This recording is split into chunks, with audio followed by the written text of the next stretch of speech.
എല്ലാവർക്കും നമസ്കാരം. ഞാനിപ്പോൾ വായിച്ചുകൊണ്ടിരിക്കുന്ന പുസ്തകമാണ് ഇത്. പേര് 2 മലയാള മാമരകൾ.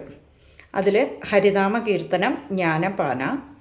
ഇതിൻ്റെ വ്യാഖ്യാനം എഴുതിയിരിക്കുന്നത് പ്രൊഫസർ ജി ബാലകൃഷ്ണൻ നായർ സാറാണ്.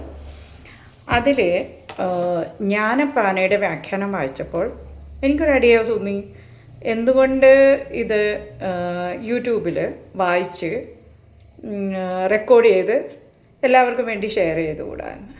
അപ്പോൾ ഞാൻ അതിനായിട്ട് ശ്രമിക്കുകയാണ്.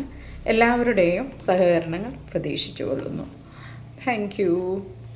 സോ ജ്ഞാനപ്പാനയുടെ ആദ്യത്തെ ഭാഗം.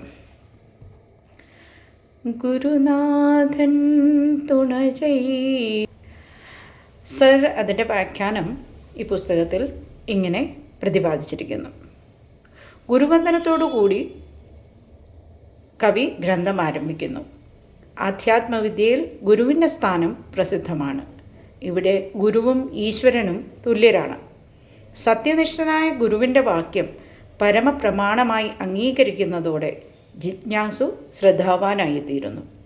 ഗുരുവിലും ഈശ്വരനുമുള്ള ഉറച്ച വിശ്വാസമാണ് ശ്രദ്ധ. ശ്രദ്ധ മാത്രമേ ഈശ്വര മഹാത്മ്യം വെളിപ്പെടുത്തി തരികയുള്ളൂ. ശ്രദ്ധാവാൻ ലഭതേ ജ്ഞാനം. ശ്രദ്ധയുള്ളവൻ ജ്ഞാനം നേടുന്നുവെന്നാണ് ഗീതാവചനം. ശ്രദ്ധയിൽ കൂടി ആത്മജ്ഞാനം നേടിയാലേ ജന്മം സഫലമാകൂ.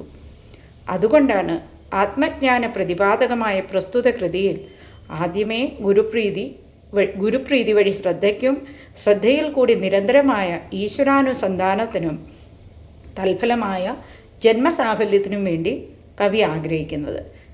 ഗ്രന്ഥാരംഭത്തിൽ ആശീർവചന രൂപത്തിലുള്ള മംഗളാചരണവും ഇതുകൊണ്ട് സാധിക്കുന്നു.